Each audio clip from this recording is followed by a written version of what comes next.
Hello YouTube, welcome to my channel. My name is Courtney and this is Courtney and Books.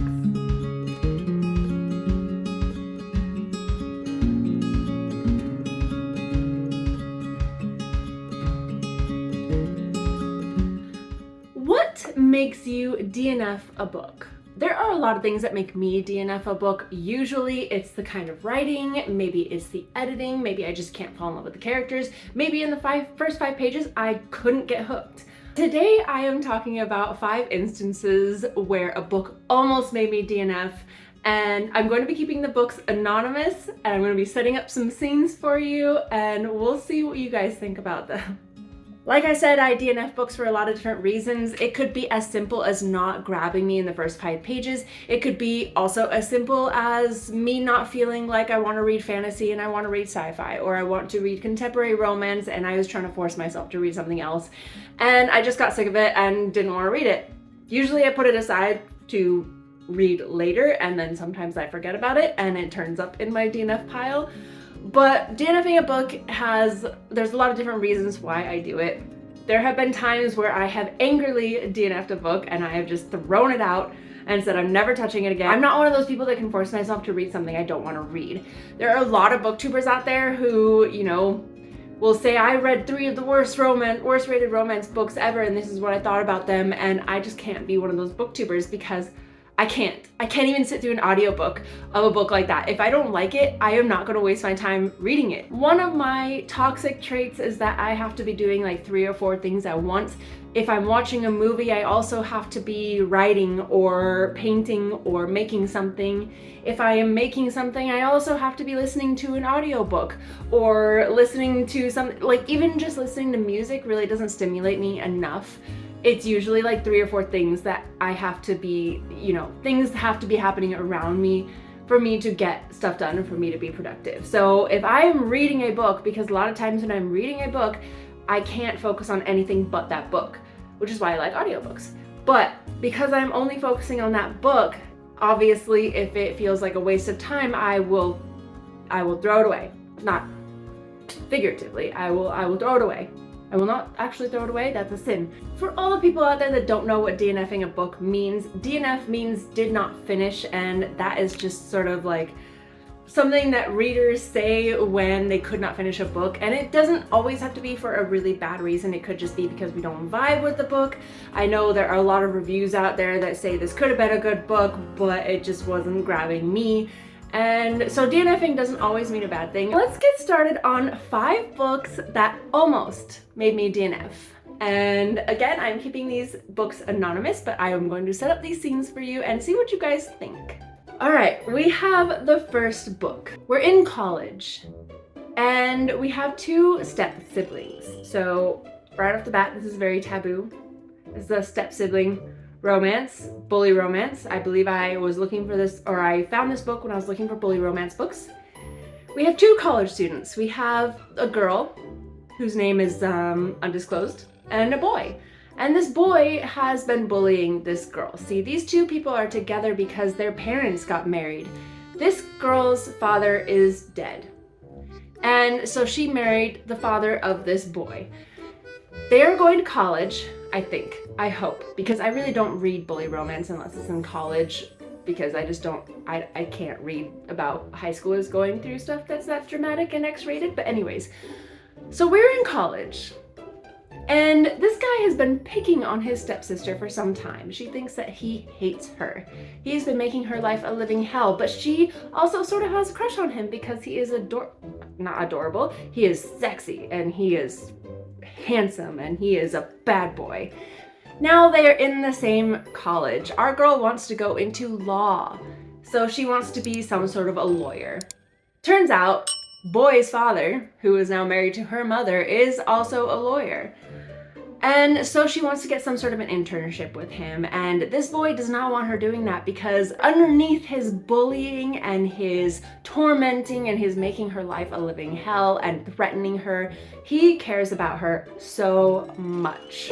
And if you read bully romance, this is not unusual. The bullies always somehow care about them and just choose to show that affection in a very mean and hostile way. Obviously, family functions are going to be a little bit awkward in the house because these two step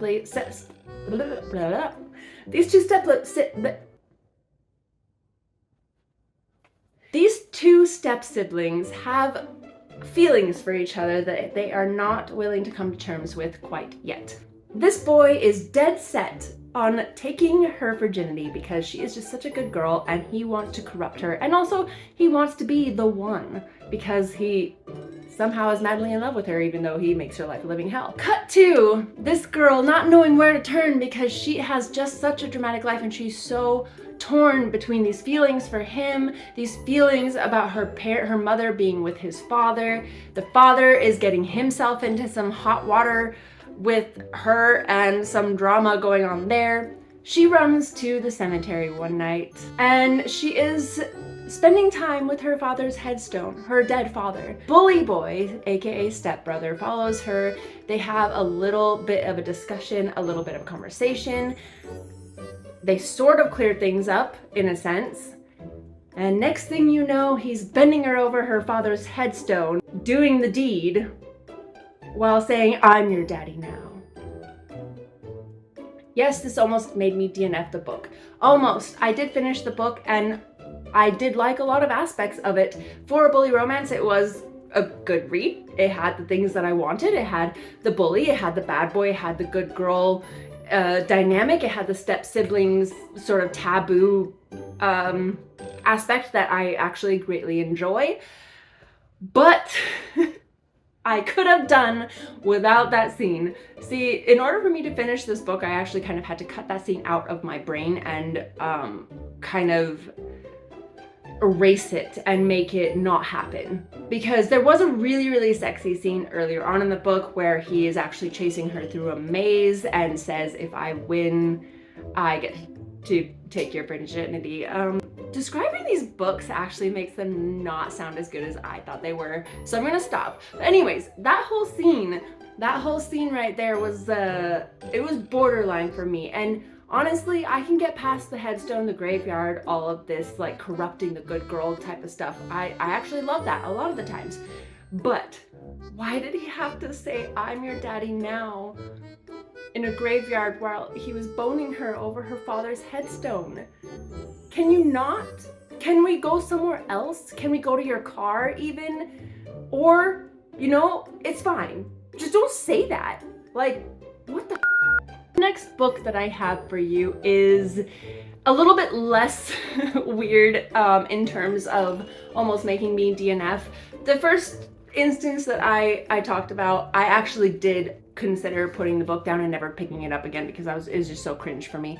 The next book, it didn't really almost make me DNF, but it definitely made me put it down and say, this person watches hentai. So we have this woman who's very scared. She's been sent to this planet. She's just trying to survive. And on this planet, there is an alien who has kind of made a foothold. And he kind of owns an entire mountain. And he's kind of claimed a large territory. And everybody on this planet kind of knows not to mess with this alien, right? Long story short, let's talk about the instance that made me put the book aside for 2 seconds before I continued reading because I actually really liked the book. So we have this woman, and she's been warned not to visit this certain alien, not to get in his way, because if he notices her, then she is on his radar, and that's bad. She obviously gets on his radar. How she gets on his radar is kind of funny because she takes a dip in his natural hot tub in his mountain, and he catches her and he falls madly in love with her, and she runs her little ass away because she's afraid of him, and he decides he's going to hunt her down because that's his fated mate. He wants to marry her, he wants to love on her, and he wants to cherish her forever, even though they met for all of 3 seconds. Eventually they do bang, and when they do, it's cool, it's fine. It's an alien romance. Okay, but then he wants to get a little kinky. And this is the part that made me think that this author has seen hentai, or at least read about hentai. And I could be wrong, but I'm just saying I have seen quite a bit of hentai, and this is something that I would see in that genre of X-rated videos. He decides he wants to get a little kinky with his new girlfriend. And he brings out these ray goggles, and he insists that they wear them during sex to see just how much he affects her insides while he's banging her with his giant sausage. Okay, the reason that this made me pause is because for one, I thought about hentai, and that just, it's cartoons. And you can argue with me all you want, but it is animated. It is cartoons. Anyways, but it also made me pause because I was like, I see these two people having a sexy moment, and then I see weird goggles on their face, and the heat went away from me. It took me a minute to get back into the book, into the story. I was like, okay, that's really kinky, but it's weird. It's weird. Okay, I won't say that it made me DNF or want to DNF, but it definitely made me pause. The entire book was so good and so genuine from until that point, and then I was like, X-ray goggles. That's cool. The next book that I have on my list of weird, almost DNFing moments is, well, I'm keeping these titles anonymous, so I'm just gonna set this up for you again. We have this woman, and she's a grave robber. She has made her entire career around robbing graves and getting expensive things from graves and selling them and making money. She's very good at what she does, and she brings her new-ish boyfriend on her next expedition to rob a mausoleum in a graveyard.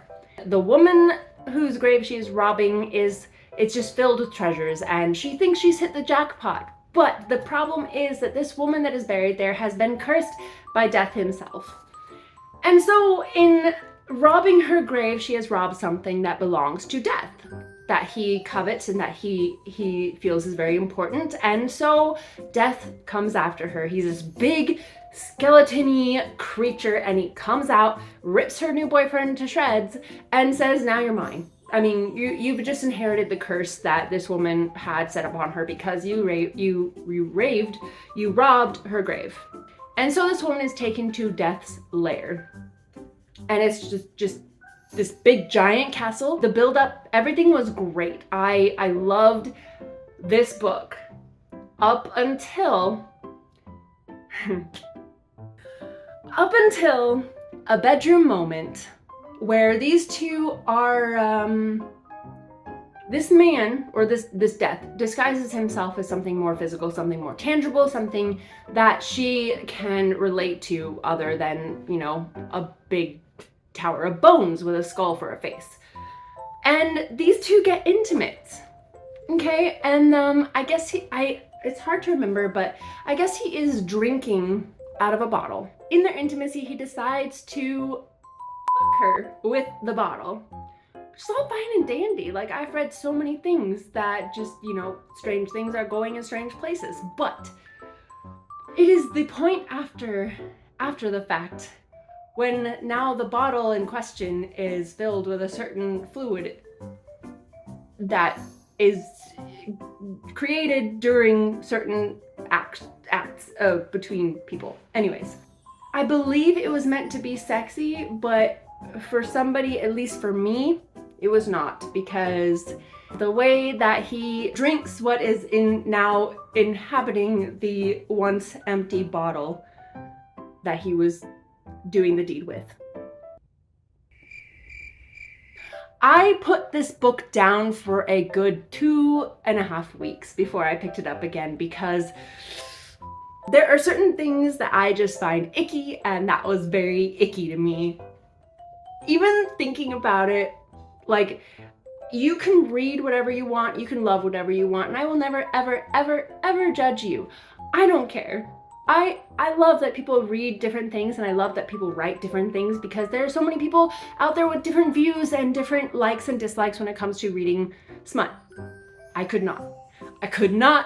I'm getting dramatic right now just thinking about it, and I'm moving on. The next book that I have for you, I read this a while ago, and it actually did make me stop reading it for like a month before I picked it up again, and I finished it, and I'm very proud of myself for finishing it. But it did turn me off to cyborg romance.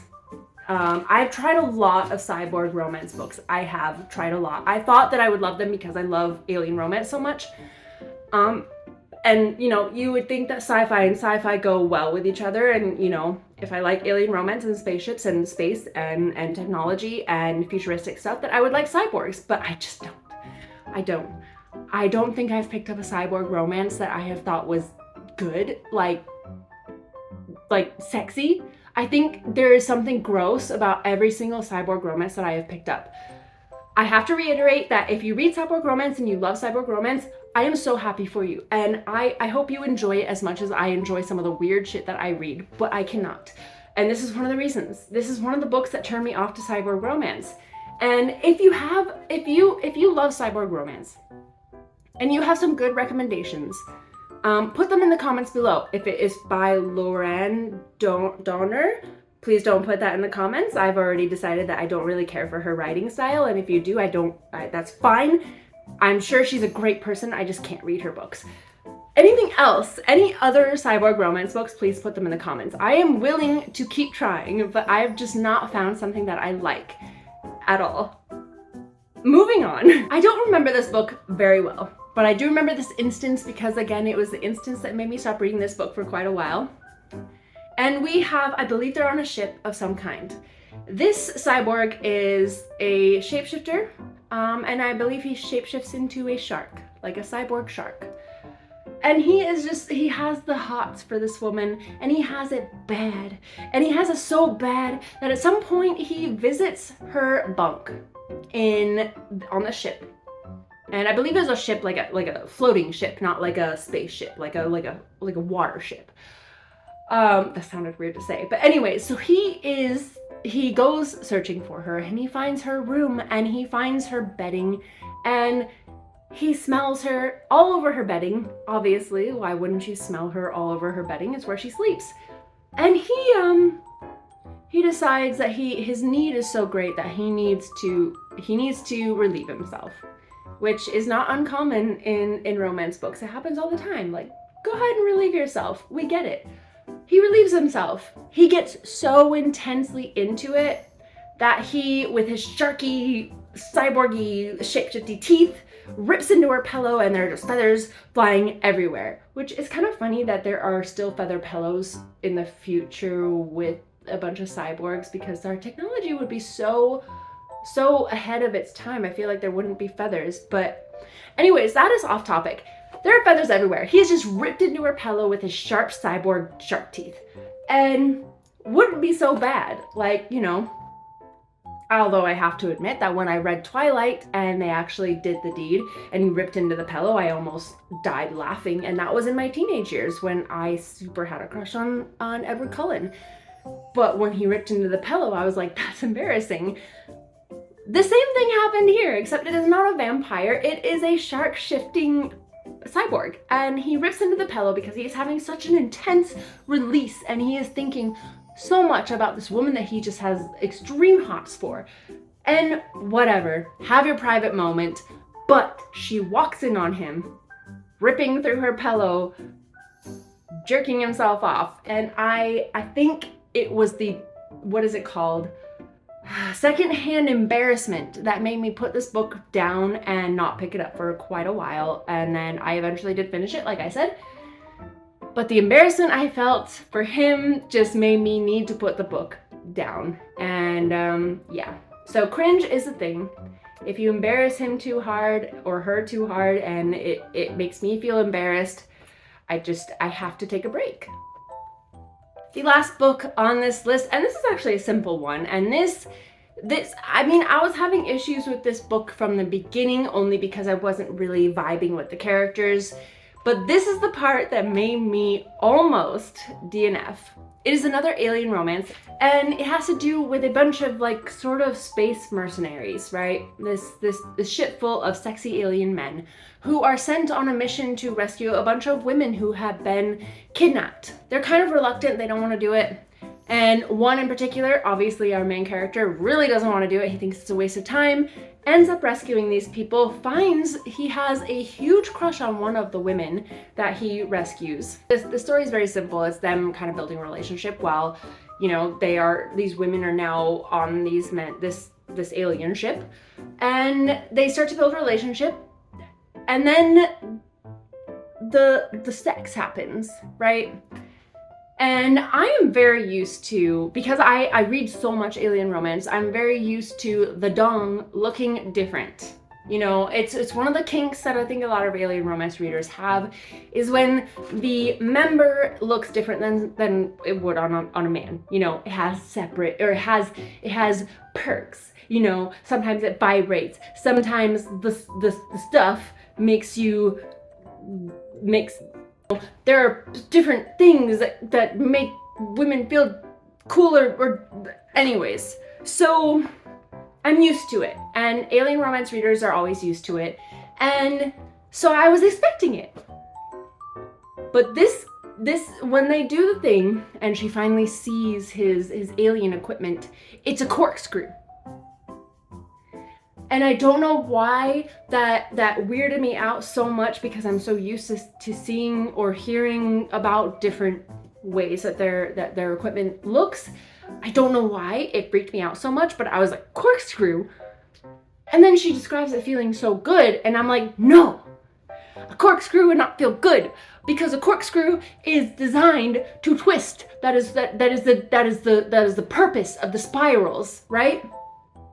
So what purpose would that have to... I'm losing my words, because like I just didn't, my brain just, I thought about the purpose of a corkscrew, like I said, and I was just like, so what is he doing? Just spinning in circles to impregnate you? I don't understand the purpose of having something that looks like that. And no part of me was really like hot and bothered by the fact that his dong looked like a corkscrew. In fact, I was a little bit turned off by it, because I was like, that feels, in my imagination says that does not feel good. And yeah. Anyways, that I did finish that book, and it really didn't affect me too much. I just sort of had to dissociate myself from that certain aspect of his physiology. And yeah, the book was okay, otherwise, but corkscrew is different. And I feel like almost because alien romance writers feel like they have a certain standard to live up to, because alien romance readers just want to know how different that part looks from human physiology. And so sometimes I feel like alien romance writers just put some random shit in there just to make sure they're living up to those standards, and make sure that it doesn't look normal for all of us alien smut readers. But a corkscrew, it really had to look like a corkscrew. Anyways, those are all the books and all the weird cringe moments that I have for you guys today. Moments that I almost DNF'd books, but did not quite DNF books, which is really great, because like I said, I DNF books very easily. I am the queen of DNFing. And anyways, I hope you guys enjoyed. Now that we are approaching the end of this video, I am going to plug myself once again, because my new book, Crash Landing, which is number 3 in the Surge series, which is an alien romance written by me, is coming out July 1st, and it is up for pre-order, but it will be on Kindle Unlimited as usual. And I just surpassed 600 subscribers on my channel, and I wanted to thank you guys so much. I really appreciate it. I am now trying to hit 700 subscribers, so if you're not subscribed to the channel, please subscribe. It really means a lot to me. If you like this video and want to see future videos, hit that bell for notifications. Once more, I really appreciate all of you, and I hope you have a wonderful week. Happy reading. I will see you all next time. Bye!